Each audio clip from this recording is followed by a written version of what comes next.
Okay, hello, hello everyone coming into this stream. It's been a while since I've been doing this, kind of like a break from the lessons, the usual lessons that that I usually did on Fridays. I just wanted to get back into it a little bit. Maybe some of you find it a little bit helpful, so please let me know if you can hear everything correctly. My voice, bass. So we can start as usual.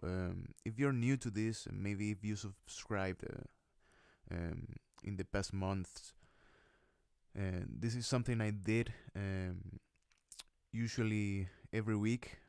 I've been losing my rhythm on this.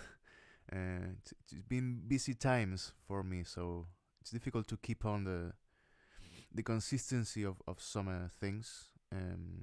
But I want to get back into it.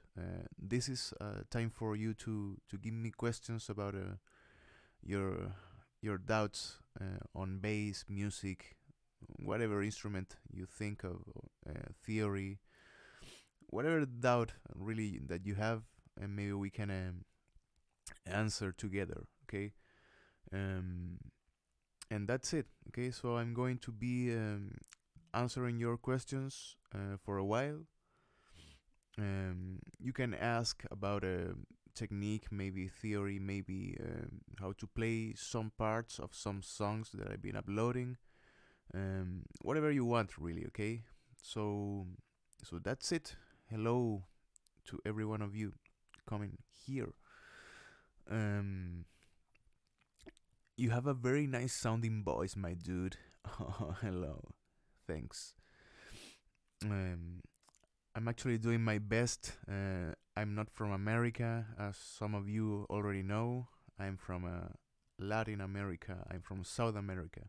I'm from a country named Chile. Maybe some of you know it, maybe some of you don't. Probably you don't know anything about it. But yeah, I think I've been trying to speak English for a while now. In these streams, actually, these streams, if you see, I don't know, Life Solutions 1, probably you will see that I'm struggling a little bit more than I'm struggling now to translate myself, because it's really difficult to think in Spanish, then trying to to speak in English, and then trying to play at the same time, thinking about many things. It's kind of a difficult thing, but I'm getting the rhythm of it, I think. You let me know if I have to repeat myself. I don't know, but I think I'm clear enough. I don't know. Hello from South Korea. Wow, that's a really long distance. Thanks to every one of you that are from whatever country, really. I see the demographics in the channel, and obviously most of you are from America, United States, Britain, but there's a lot of diversity of people of every country coming over here, and that's mainly because it's a universal thing, right? And English is it's kind of like becoming a universal way of communicating, especially on the internet. So that's the reason of why I'm usually talking in English, right? So hope you understand. Hello from France, Maxime Castagne. I don't know. I don't know how to pronounce names. Okay, guys. So let me know if you have some questions. This is not a time for requests. Actually, you can leave them on the comments usually, and that's it. Also, I've been doing really late at night. I've been streaming some hours of me just playing, and maybe some of you already catch up to them, but I'm erasing those because they are just me playing a little bit. Maybe some of you watch some of those. I don't know. Okay, let's see what we can see over here.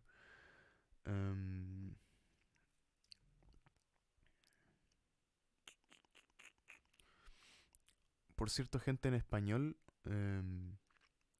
voy a intentar hacer esto mismo, pero mañana, si es que puedo, por si acaso. Okay.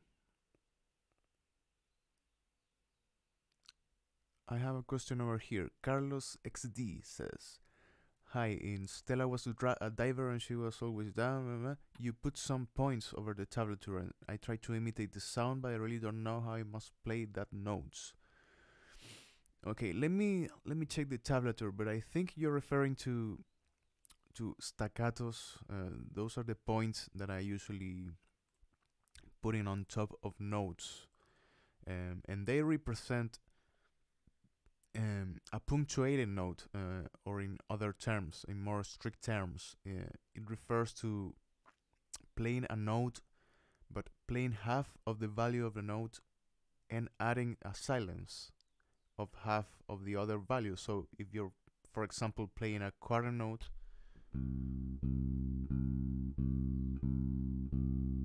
in a legato form, using all the value of the rhythm, you know, playing from beginning to end of the other note.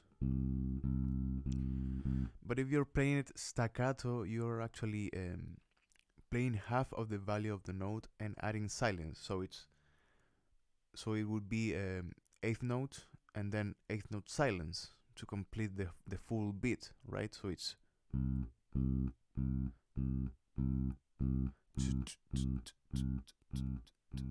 it's quarter note, legato, and this is staccato. So maybe I'm going to begin with that, how to play staccato, maybe how to do it in the most clean way, in a fast motion. I don't know, it's a good start, I think. Let's see if I find it's Interpol, right? Stella was a diver. I almost don't remember all the songs that that I've been covering. There are songs that I don't really remember if I did actually cover them in some time. Okay, let's see what are the points you're referring to. These are the points.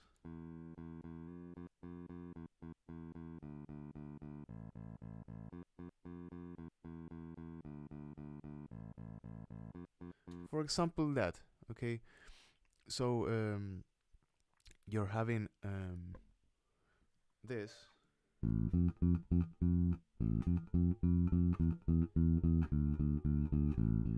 So the difference is the same, but you're applying it now into an eighth note. So if you're going for the eighth note in a legato form, that would be an eighth note like this, or like this in a C, right? We're just playing the full value of the note, the full rhythmic value of the note. So if you want to create an staccato form with the little dot on top in my tablatures, you need to play like this.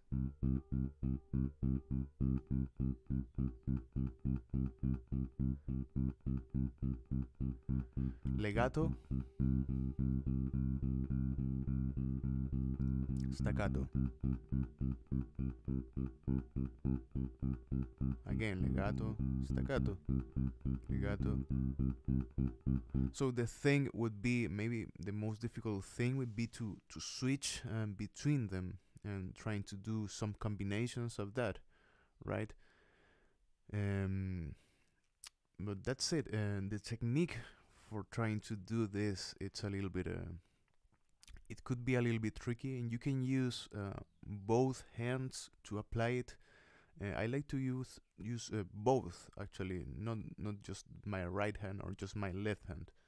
But if you want to create silence, muting sounds to create silence for the staccato way of playing, you can use your right hand like this. You're plucking and then putting your finger on top, right? So that can create the punctuated note that you want, right?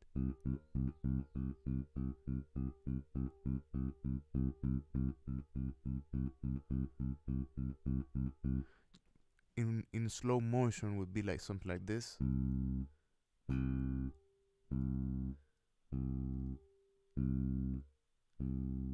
Or maybe with one finger.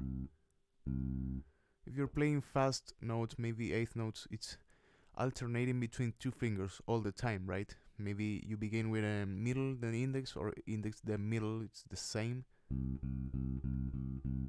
In staccato form. So you play, stop with the other finger, play, stopping with the other finger, and going all the time like that.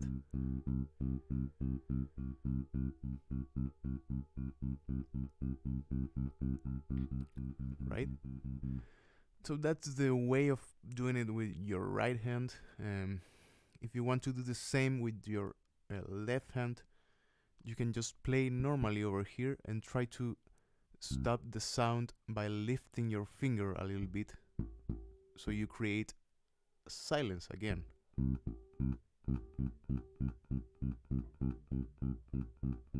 You're doing it that in slow motion would be something like this.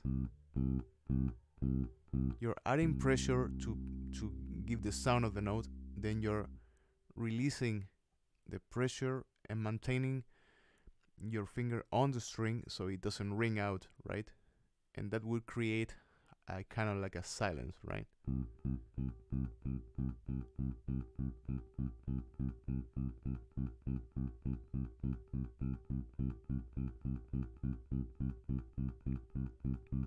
So it may be a little bit noisy if you do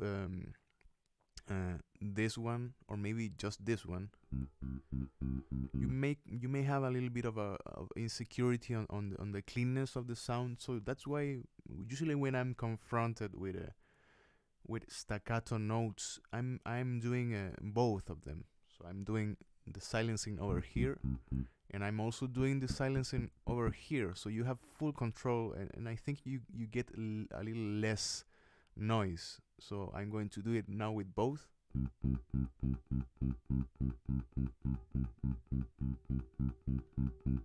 Compared with just left hand, a little bit more noise, I think, and with only right hand, you also get, I think you get a little bit more harmonics. So I like to do both of them. I just go and play with both of them. And if I have the opportunity, I just mute with my whole hand over here. So it's even more and more clean. That's a really important thing if you want to play bass, is to play clean. Always remember that, because I think some of bassists don't remember that, and they end up playing really dirty in their executions, and that at the end it doesn't sound really clear, really well, right?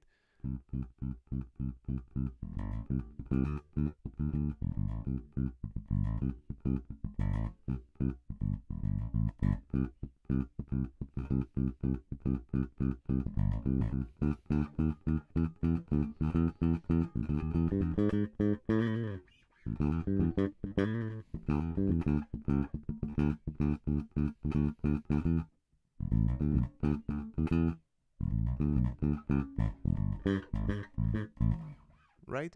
All of that it's application of the staccato form, right?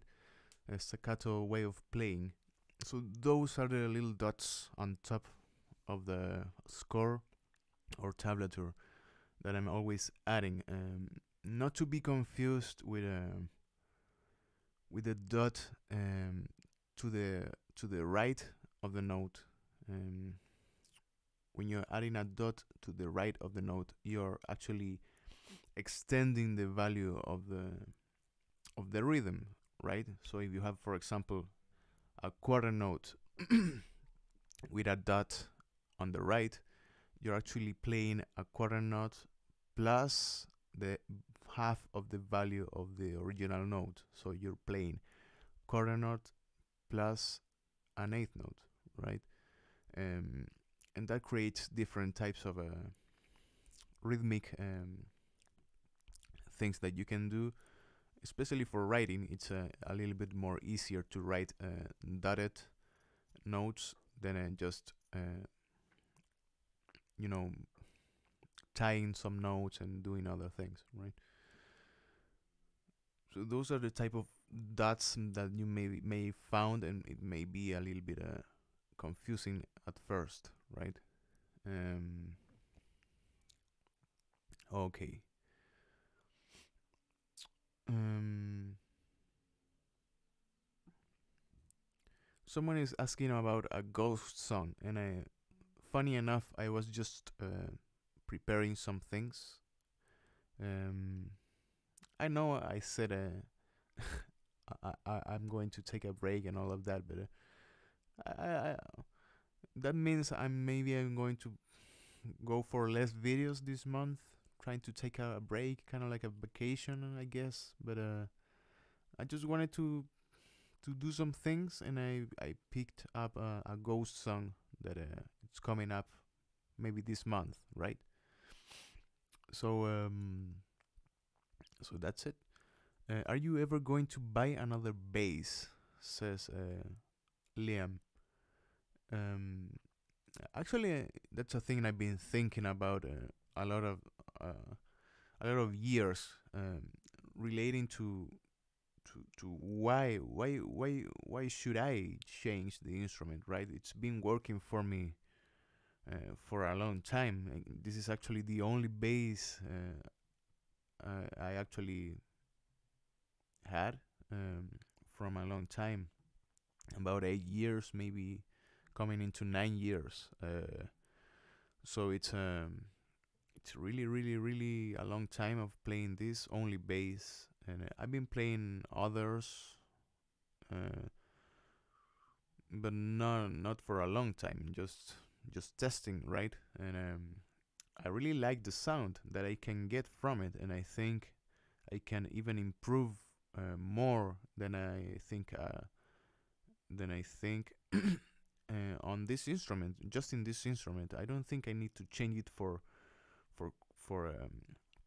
technique issues. Maybe there's a better sounding bass tone that comes from, I don't know, vintage Fenders or whatever. But I really like the idea of demonstrating to people that you can play whatever, maybe some complex things, maybe get a good tone out of whatever bass, right? And this is kind of like whatever bass. It's not that of a cheap bass. Maybe it's I don't know if it's kind of like in between. But I don't know. It costed about $300, I think. And I really like it. I think I'm a bit lucky to begin with this one, because it's a really good sounding bass. I like the sustain that it has. I like many things, but some things, some things have been worn out because of the time that I've been playing. Um, I don't know. Tuning pegs are really loose now. I've had some troubles with circuitry. Um, I don't know, some troubles like that, but before I think about I'm going to buy another bass, I prefer to think about yeah, I'm going to keep on with this one and maybe fix it a little bit, maybe getting it into a better shape. But I like them. I like the idea on the channel of showing people that you don't need the best bass to sound great, right? So I don't know. Maybe it's a thing that it could change. Maybe if someone goes and gives me a better bass, probably I use it. I don't know. I would love to have a fretless bass. I would love to have, I don't know, a double bass. I would love to have many instruments, but again, I like the idea of not depending on gear for thinking that you may sound better, right? Many people um, tell me, "Oh, you're playing this, but with this cheap instrument," and I say, "Okay, that's good, but I don't know if the instrument defines you in that way. I think your sound should be something that you can execute in whatever instrument, right?" So that's my idea of the things. I don't know what you think about it. So let's see. Um,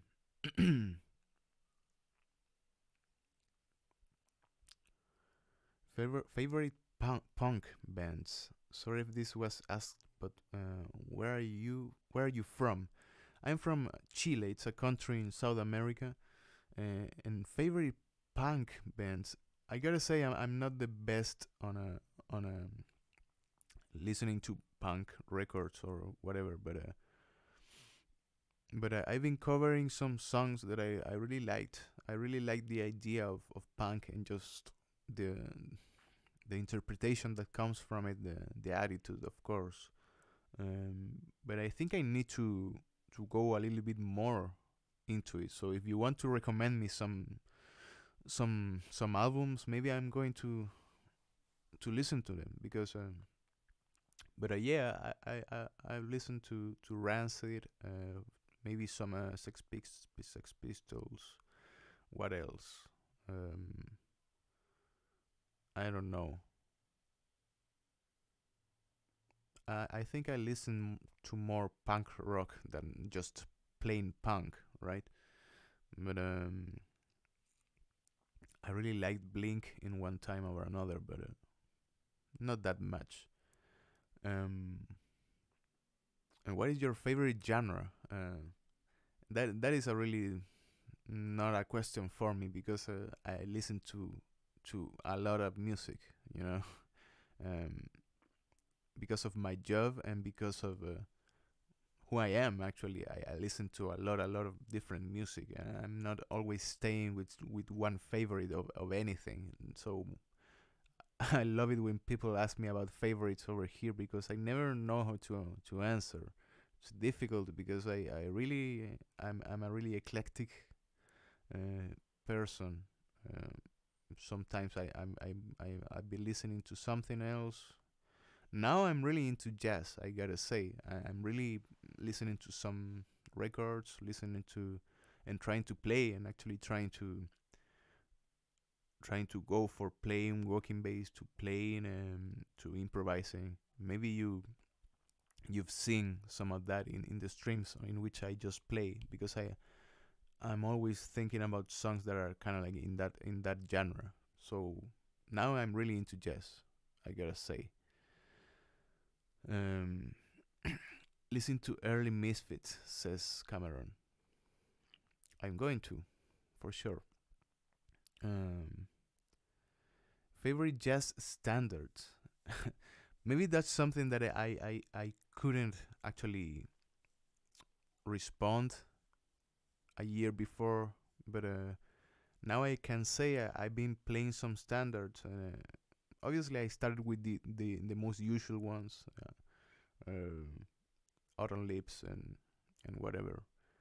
But I really like blue bossa. I really like the bossa nova um, style standards of all time, and but I really enjoy playing walking bass now. Now that I can do it a little bit better, it's really fun. So it's a really a recommended thing for you to actually um, dig in a little bit because it will really improve your way of playing. And again, maybe I say it all the time, but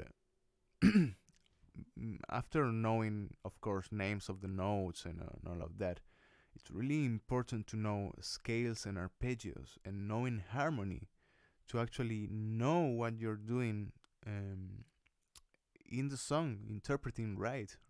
So that thing that I do, that I put the chords on top of the of the songs that I do, it's for a reason, right?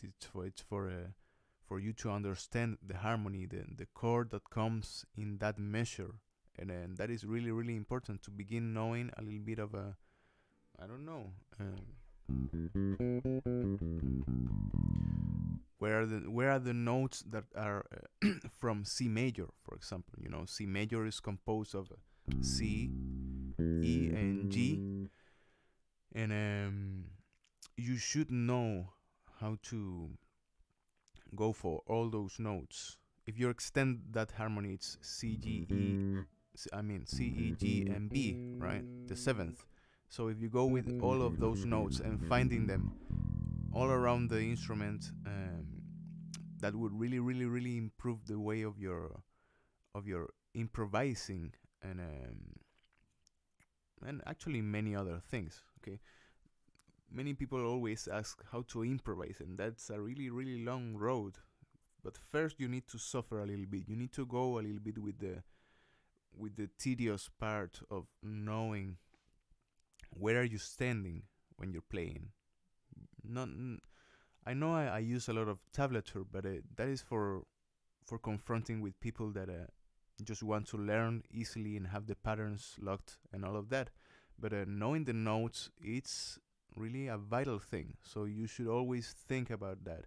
Okay, what note I'm playing right here?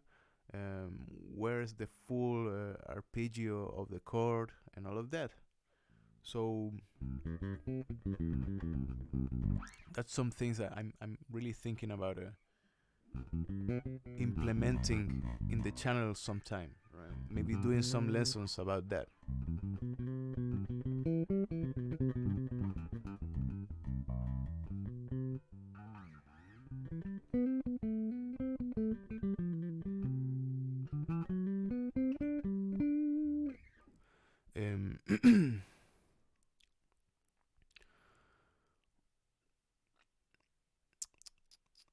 Jazz is the new metal.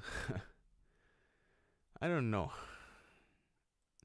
I would love it if jazz becomes a little bit more popular, right? Because there's a whole world over there, and it's really, really a thing that I'm really comfortable, because many genres go with the idea of music and playing and fancy things and all of that, but I think jazz is always retracting more into theory and how do we use our minds to play and less of our abilities or physical abilities and all of that. I mean, there's some virtuosos, but most of the time you're going for harmony and for theory and applying that into really a good sound, right? Okay, I don't know if you have more questions about bass itself or whatever, but I'm glad I'm back into this. It was just a little bit of thing of chilling out. Maybe I'm going to talk a little bit about how to play arpeggios and scales. You know, if you begin with C major, it's really important to have really locked positions on that and understanding names of the notes, as I said. So if you have C, E, G, and B in a C major 7 chord, you need to understand where are all the C's in the bass, right? It's a really easy thing to apply. You just need to begin thinking about it. If you don't know names of any note, you can just know names of open notes and then just going through, you know, A sharp, B, C, and then you have your C. then you can maybe this is the exercise that I did a long time ago to actually think about names of the notes, because this is important. Then you can go and apply intervallic knowledge on it. If you know there's a C over here, you know there's an octave if you go into this note, right? It's if this is your 3, this is your 5 in the two adjacent strings, right? So in the A string and in the G string you have an octave, and that interval is always repeated, right? So that little thing, that little relation between notes can help you to go into relations of notes, right? So you have a C over here, you know you have a C over here, and maybe then you can find the same note in other place. The same C is over here in the 8th fret in the E string. So you have C and another C here on the octave, right? After the 12th fret, you repeat the whole idea of the instrument. So this is your 0, and you have again the repetition of this over here, right? And again the same over here, right? So knowing that little thing will always get you into different levels. Knowing the names of the notes is really important. C, C, and then you do the same with all of the notes, right? And then you begin creating relationships and understanding a lot of things, right? For example, if you have I don't know, if you're playing with a guitarist, and he's playing C major, then he's playing D minor, and again C and D. He's just playing, I don't know,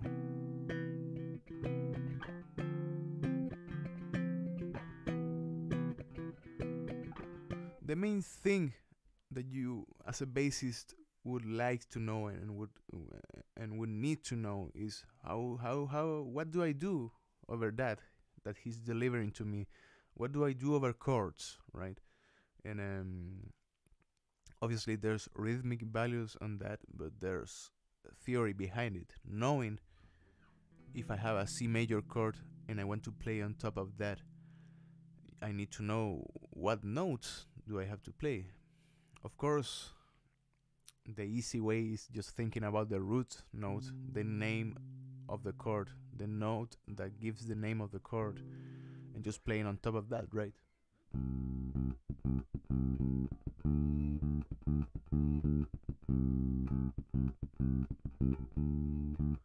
Right? And then you have I don't know, 80% of bassists probably, right? Because there's a lot of a root note in the world. There's a lot of just playing the name of the note, or playing the lowest note on the guitar. That maybe some people always told you that, I don't know, but there's more to that. There's more notes that you can play in a C major chord, and that will create different inversions, that will create different sonorities, different textures in the way you play, okay? And if you add good rhythm, then you have probably a really good bass line. You know, you're drawing along with the chord itself. You're not just playing one note, you know. So for example, again, the same example, C major and D.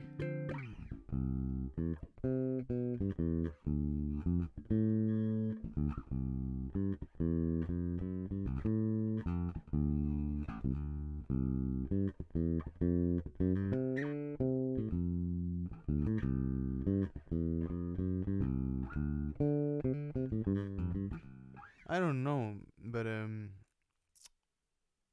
the way that I can improvise and know that those notes will work well with those chords, it's because I know one, the arpeggio of the chord, and I know the scale that comes from that chord. Both of those things are really really important.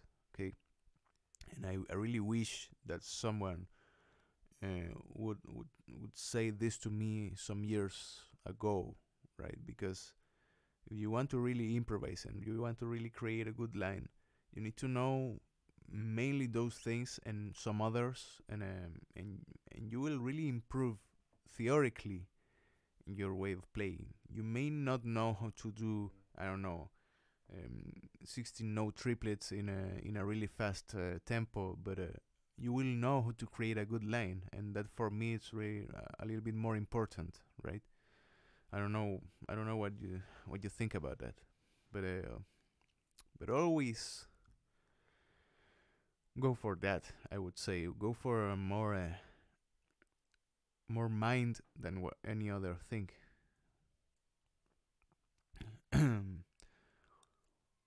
How do you strum chords with your fingers? Okay, I come from a guitar world, so strumming it's a thing I think that I have really really maybe incorporated in my mind, but obviously when I was playing this, I'm always doing the same motion that I would with guitar. I'm playing with, I don't know, one or three fingers, and only with the nails that come down, right?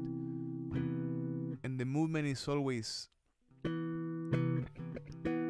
more of the arm and less of the wrist. It's not something like this. It has a lot of movement on the arm. The wrist is really relaxed, and the accuracy of that is something that you will need to work, because probably if you begin with that, you will not land on the nails, and you maybe land on the knuckles or some of the skin around the fingers, and that may hurt actually a little bit. So after you get the accuracy of just go and using your fingers to go down, you can implement the thumb to go up, right? With the same logic, you need to use your fingernails, okay, to get the tone, the sound that you want. That's just one type of strumming on bass. I think I've been talking a lot of times about different types of strumming, but this is the more guitar-oriented type of strumming right here.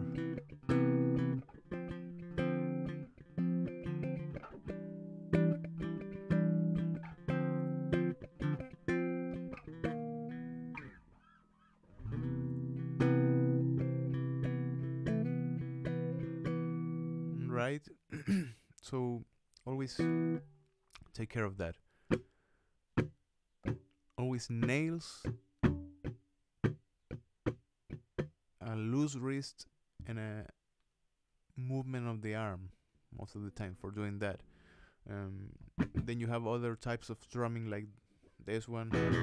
You know, I think that's a little bit more complex. But yeah.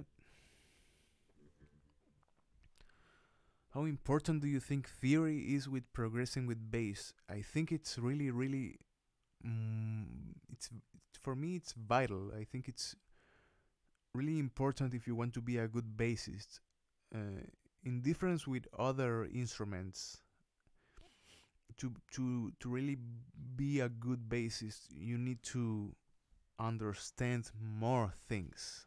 I dare to say. You need to understand a little bit more things.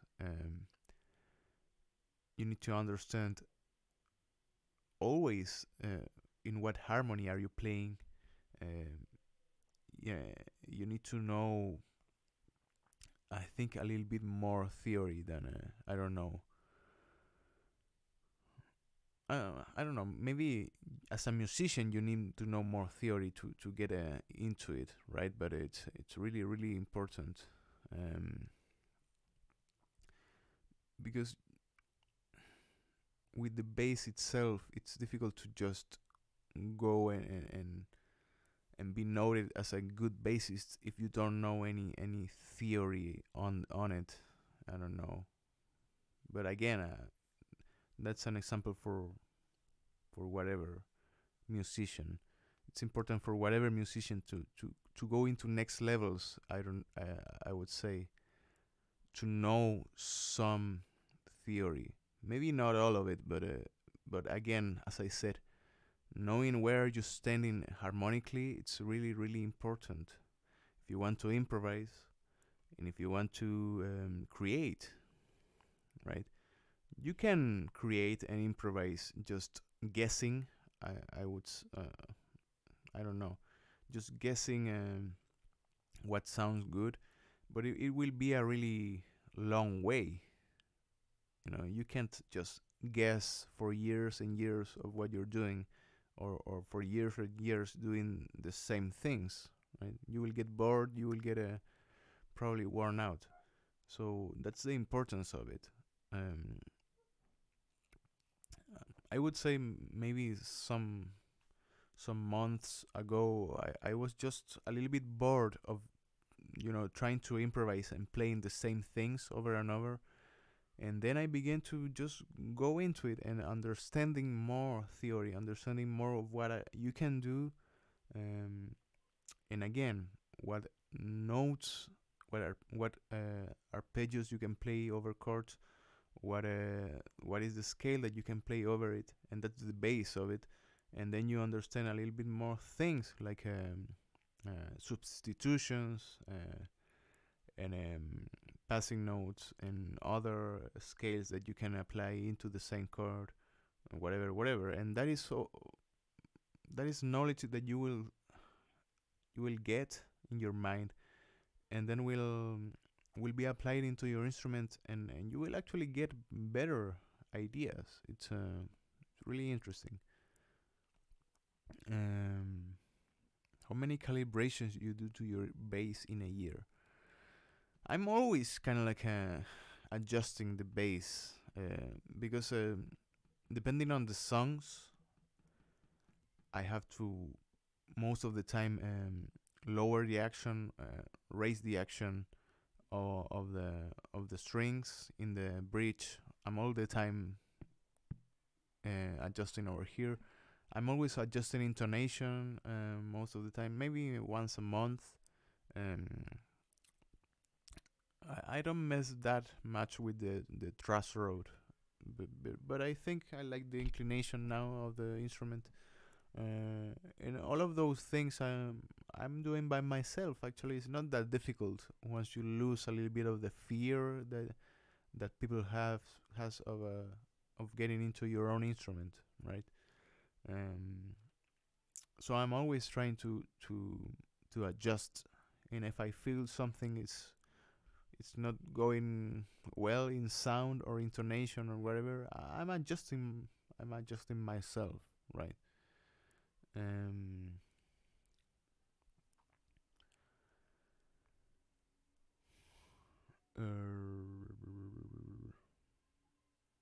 What else?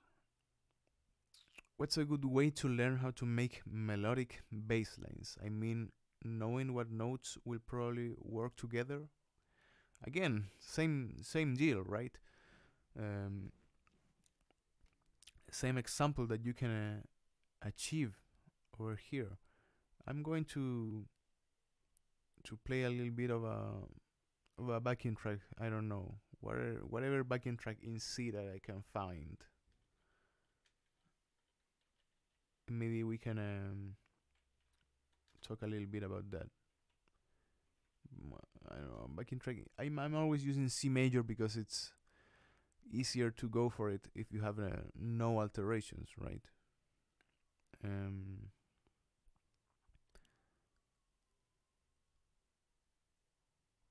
I don't know, whatever, over here.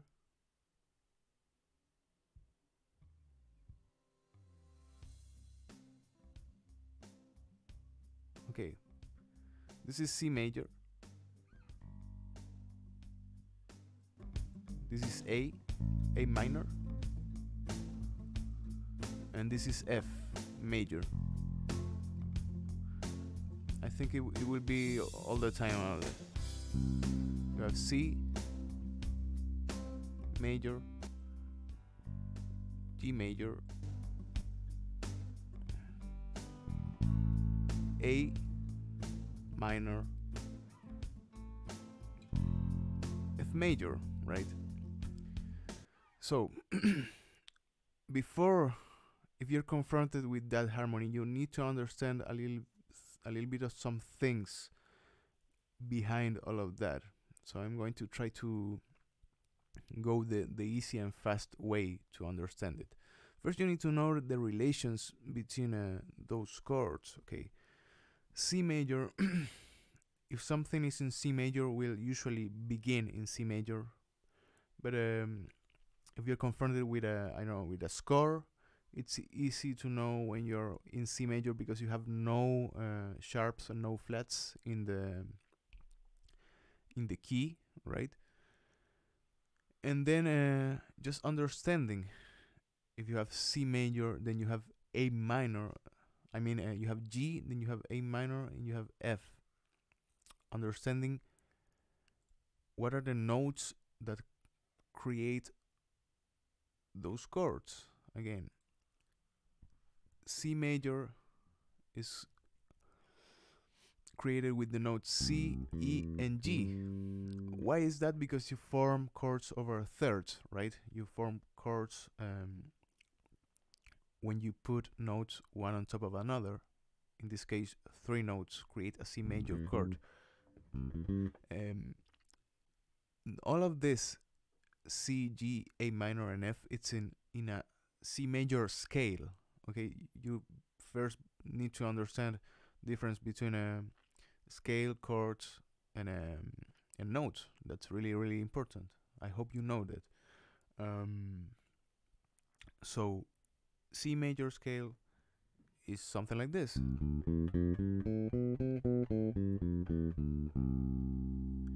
That is a C major scale, and this is the usual major scale that we all know. You know, C, D, E, F, G, A, B, C. And from that scale, you can create chords. Okay, from the scale, you create chords. That's a really important thing to understand. From the first note, from C, you can create a chord, and that chord is C major.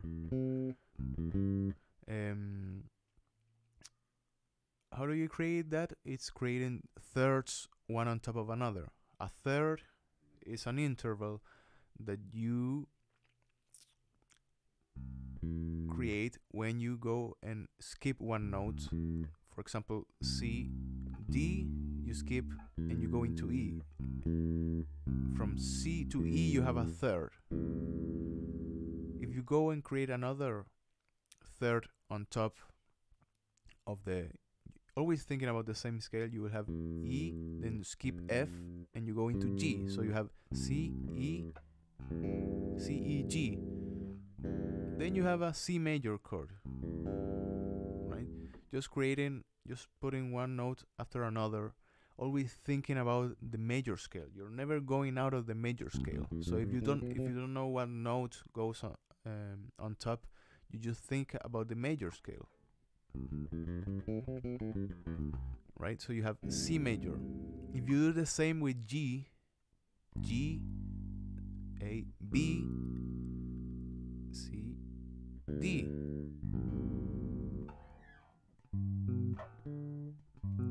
You have G major, and that is the next chord we're going to play. And the same thing will go with A, then C, then E. And now you have a minor chord. The difference between a minor chord and a major chord is that the first third in a minor chord is a minor third, and the first third in a major chord is a major third. All of those things you need to know. Same thing with a F, A, C, to create an F chord, right? And then you need to understand which scales could you play in what chord, right?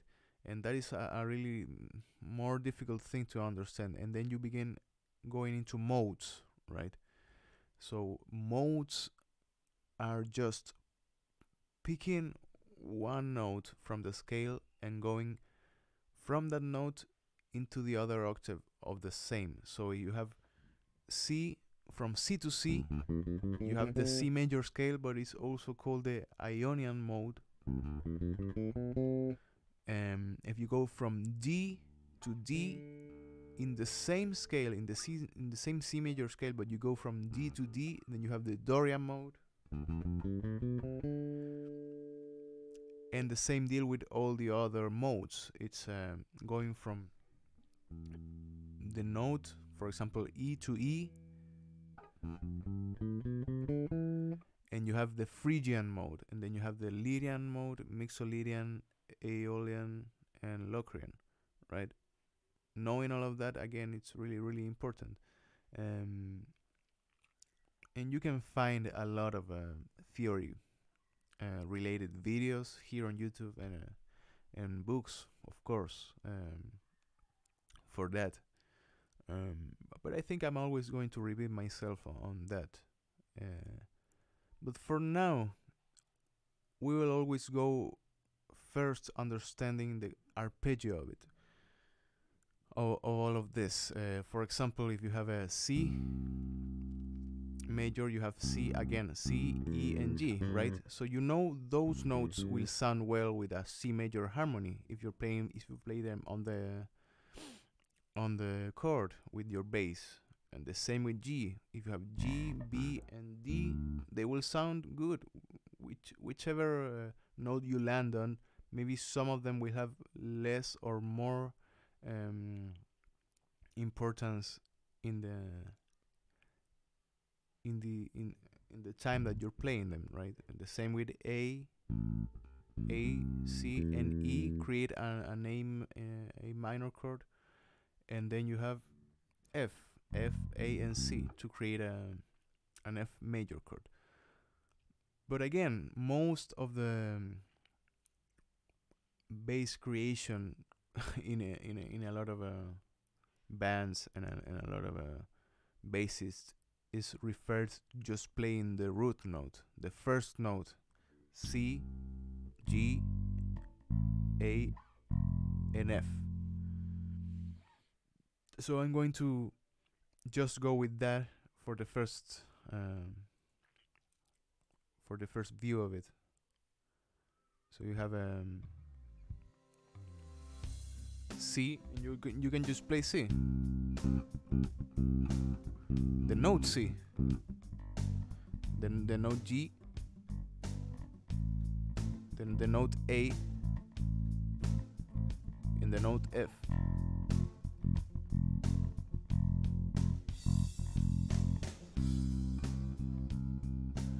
And that is most of pop rock, right?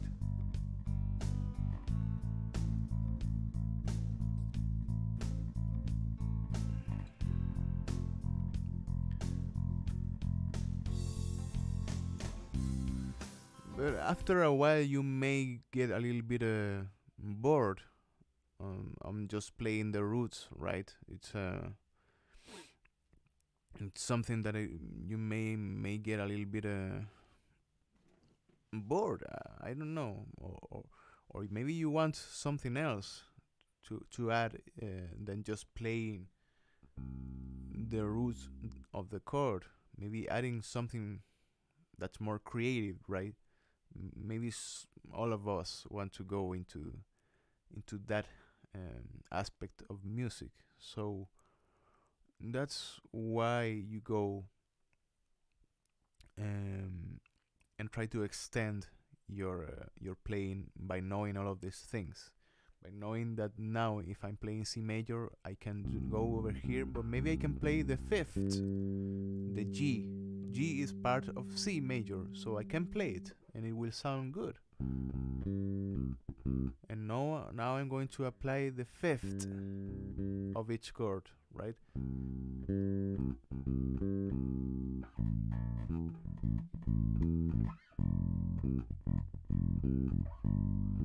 I can play the fifth, I can play with the third, and that is when it comes a little bit more difficult, because if you're playing the third in the chords, you need to understand when the third is major or when the third is minor. And where do you find it? After some time playing, you will understand that in bass is quite a symmetric instrument, so you can find the same interval, the same major third. You can find it with the same structure of your fingers. You can find it anywhere, right?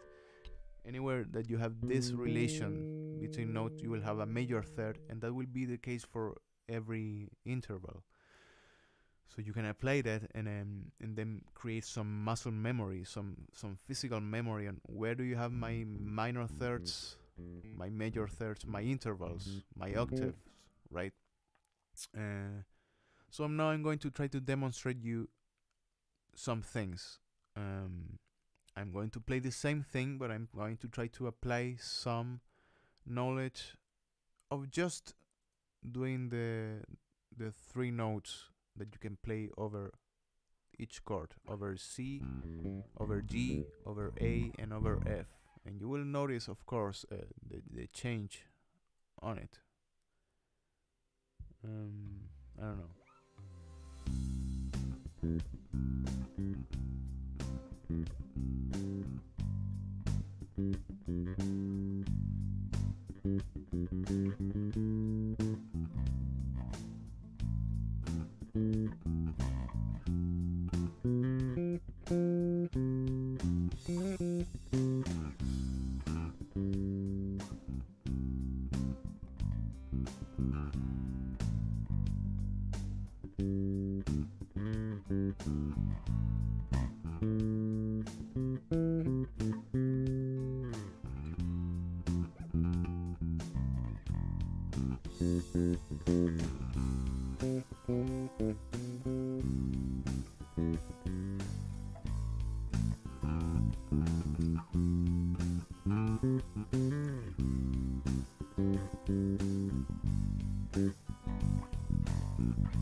I don't know, but after a while you will just get accustomed to do that, trying to play over different notes and different rhythms, and you will get really interesting lines, right?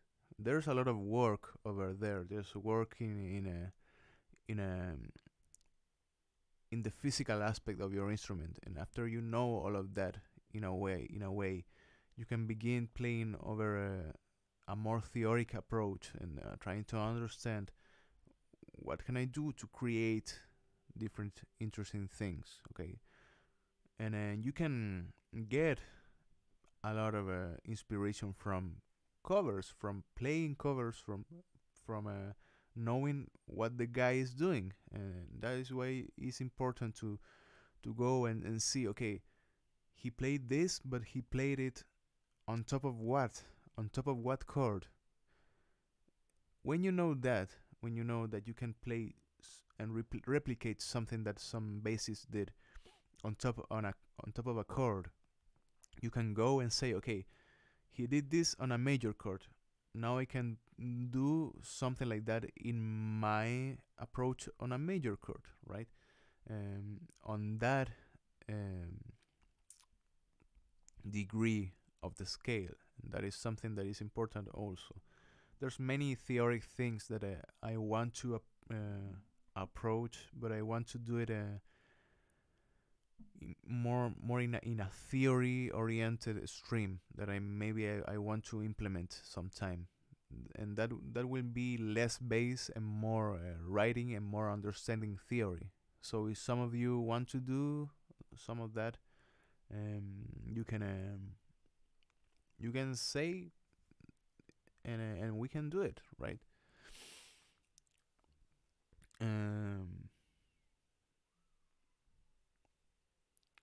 Okay, I think I'm going to wrap this up, but you need to you need to put a stop on me so I don't begin to speak whatever thing. This stream, if you're new to this is only for answering your questions, right? So if I see no questions, I just go and ramble on whatever thing that I'm thinking about. But if you have more questions, you can leave them over here, and I'll do my corresponding answer. Okay. And yeah, playing covers is really a really good way to learn, but you really need to process theoretically a little bit more, okay? Because that is a way that you will understand, okay, I can play that over that, okay? If you don't know that, you're just mimicking something, right?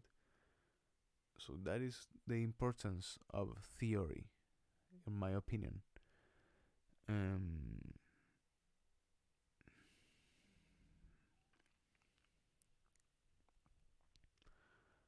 Where is the most important place to find inspiration in writing riffs and composing? I don't know. What do you mean? What is the most important place? Place in your mind? Place? I don't know. It's a really vague question. I don't know if I can answer it. But again, if I were to answer that, the most important place is in studying, okay, in studying theory, in studying what can I do to improve my composing, my own creativity, right? And unfortunately, for some of you, that is studying, okay?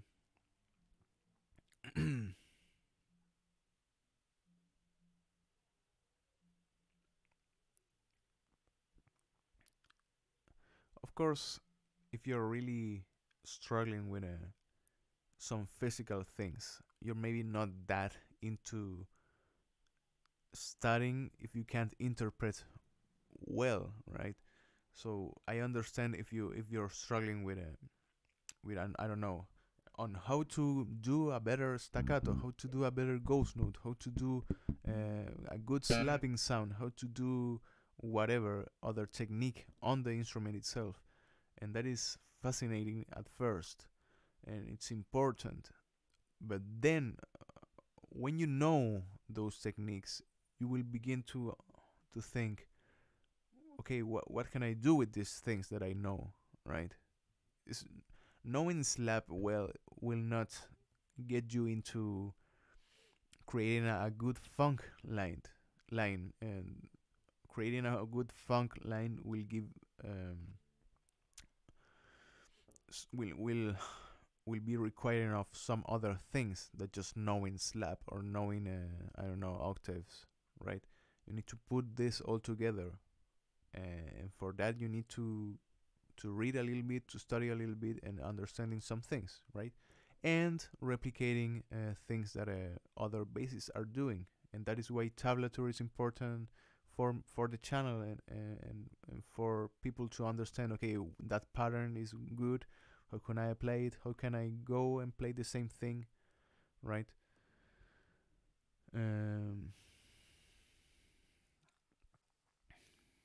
but yeah, play more melodically is something that I've seen a lot of guys talk about.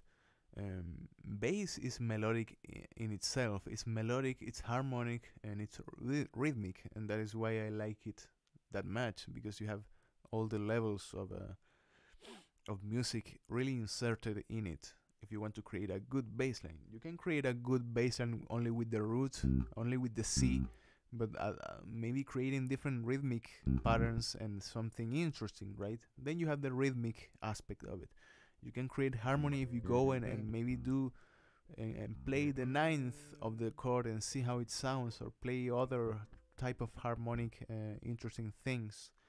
And you have the melodic part, and knowing the scale of it, and knowing and the relation of the bass with the melody, and that is really really important. If your singer on your band or whatever is playing, it has some melody inserted on the song, you can go and maybe transcribe some of that melody he's doing and apply it into your own bass line. And that is something that I actually do sometimes on my band, or on whatever other type of things that you understand that that part of the bass line is coming actually from the melody, and the relationship with the bass and the melody is something that always creates a really good line.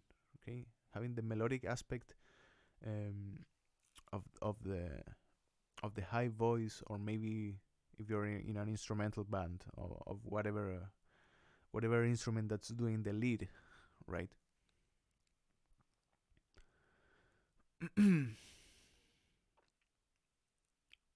But yeah, I think I'm going to leave all of this right here. I just wanted to go back to answer some questions, talk a little bit, and if you have some other type of doubt, you can leave them on the comments of whatever video. I'm actually always responding to questions that are important for my criteria, right? Questions related to music, right? There's a lot of other questions that I usually don't answer, but important questions related to the channel, related to learning, are always answered. So don't think I'm not actually reading your comments, because I am, okay? And you can ask whatever you want in whatever video. That's an important thing to know, right?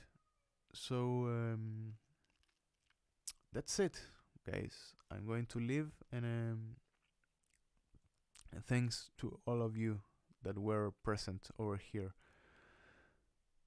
Hopefully I'm not being more of a difficulty for you to understand some things, and more of an easiness, trying to maybe clear out some things. You can let me know, okay? So thanks to all of you, and I'll see you some other day, okay? Goodbye.